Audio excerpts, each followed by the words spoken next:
can I push back just a little bit on that one, Joel? Yeah. Because a team that we're going to talk about later, Boston, because I love to shit on Boston because Danny Ainge is like the most overrated GM in probably sports history. I would agree with you on that one. They got playoff experience early, and you would think that that would have been great for their development, but it looked like because of their early playoff success that they became very casual with the regular season, as if they had accomplished something. And they haven't, because it's like, oh yeah, well, I've been to Jason Tatum. I've been to the Eastern Conference Finals twice. I've been in the league 4 years. Like, bro, like I'm ahead of my peers as far as my experience goes. And maybe he doesn't come back with that same grind because he's not getting beat up. He's not like missing the playoffs. And guess what? He's not important enough to the basketball media to shit on him when he comes up short in a game. Yeah, I was listening to somebody, and somebody brought up the Celtics in that capacity, and then they said when they probably was not, when they went to the Eastern Conference Finals, like what was that, like his rookie year, Tatum's rookie year, like they had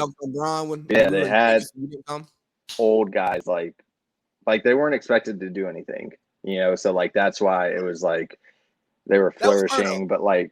Yeah, that's who it was, Verno. Yeah, it was like they weren't expected to do anything, and like now they are those guys, but like not really. Like Tatum's 23, like he's not really that, like skill wise, he's that guy. Like just like developmentally and like mentally, he's like not at the leader. Like he's not a leader yet, which is fine. Like it happens.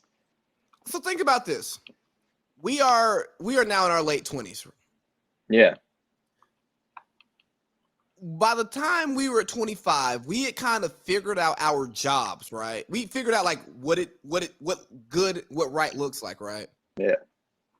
But as far as being responsible for people and creating a culture, we were still trying to figure that shit out because we were just young. And then part of being a good leader and creating a culture, some of that goes against your natural like inhibitions at that age.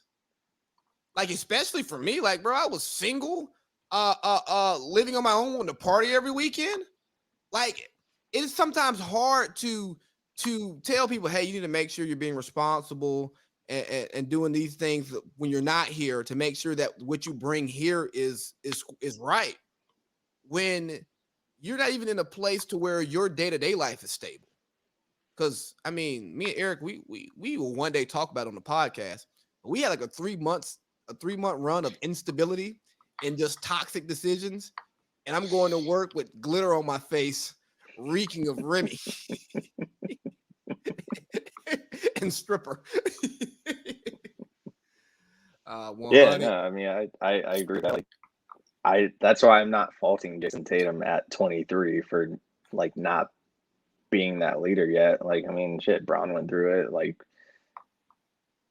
plenty of other stars have gone through it. It's like I don't expect you to be like an amazing leader at 23.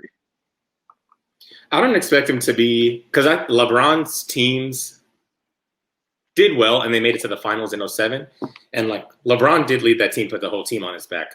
Jason Tatum, I don't need him to be a LeBron level, but just the way they are on the floor and the body language and how kind of just soft they are, he's the best player on the team. Like, yes, I understand the best player doesn't always need to be the main leader, but I need something from him.